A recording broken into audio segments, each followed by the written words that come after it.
નમસ્કાર વિદ્યાર્થી મિત્રો, સ્વાગત છે આપનું મારી યુટ્યુબ ચેનલ વિજ્ઞાનની વાતોમાં। આજે આપણે જોવાનું છે ધોરણ 10 વિજ્ઞાન વિષયની અંદર પ્રકરણ 1 રાસાયણિક પ્રક્રિયાઓ અને સમીકરણો। તો જેમ પ્રકરણનું નામ છે કે રાસાયણિક પ્રક્રિયાઓ, એટલે પહેલો પ્રશ્ન આપણી સામે એ આવે કે રાસાયણિક પ્રક્રિયાઓ કોને કહેવાય। આપણે રોજિંદા જીવનમાં કેટલીક પ્રક્રિયાઓ જોઈએ, જેમ કે ખોરાક બનાવીએ, ઉનાળામાં દૂધ જલ્દી ફાટી જાય છે, ત્યાર પછી આપણા શરીરમાં ખોરાકનું જે પાચન થાય છે, આપણે શ્વાસ લઈએ છીએ, દ્રાક્ષ છે એ અમુક સમય પછી ખાટી થઈ જાય। તો આવી બધી પ્રક્રિયાઓ જે છે એ બધી જ રાસાયણિક પ્રક્રિયાઓના ઉદાહરણ છે।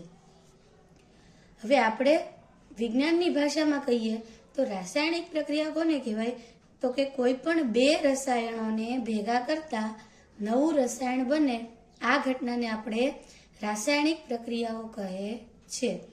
ઉદાહરણ તરીકે એક ઉદાહરણ લઈએ તો મેગ્નેશિયમ। અહીંયા તમને પ્રયોગ આવતો હશે આકૃતિમાં કે મેગ્નેશિયમને હવામાં સળગાવતા એક રાખ મળે અને સફેદ જ્યોતથી એ સળગે। તો મેગ્નેશિયમ હવામાં સળગાવતા એટલે હવામાં શું હોય, ઓક્સિજન, અને જે રાખ મળે એની અંદર આપણને શું જોવા મળે, મેગ્નેશિયમ ઓક્સાઇડ। તો અહીંયા વ્યાખ્યાને અલગ કરી કે કોઈ પણ બે રસાયણોને બે અથવા વધારે કંઈક નવું આપણને મળે, એને આપણે રાસાયણિક પ્રક્રિયાઓ તરીકે ઓળખીએ। રાસાયણિક પ્રક્રિયાઓના અન્ય ઉદાહરણ જોઈએ કે આપણે આ મેગ્નેશિયમ વાળો પ્રયોગ જોયો। બીજો પ્રયોગ આપણને કયો આપેલો છે, તો કે લેડ નાઇટ્રેટ વાળો। અહીંયા તમે જોઈ શકો છો લેડ નાઇટ્રેટ, બરાબર। આ લેડ નાઇટ્રેટ છે એમાં પોટેશિયમ આયોડાઇડ નાખશું એટલે એનો કંઈક રંગ પરિવર્તન થશે, જેને પણ આપણે એક રાસાયણિક પ્રક્રિયા તરીકે દર્શાવી શકીએ।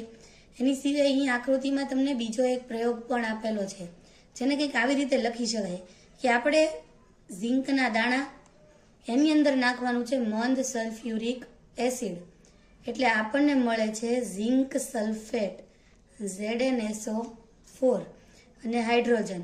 હવે આ હાઇડ્રોજન વાયુ આપણને કેવી રીતે મળે, ખબર કેવી રીતે પડે કે ત્યાં આપણને પરપોટા છે એ જોવા મળે। તો ઉપરની બધી જ ઘટનામાં આપણને કઈ પ્રક્રિયા જોવા મળે છે, રાસાયણિક પ્રક્રિયાઓ જોવા મળે છે।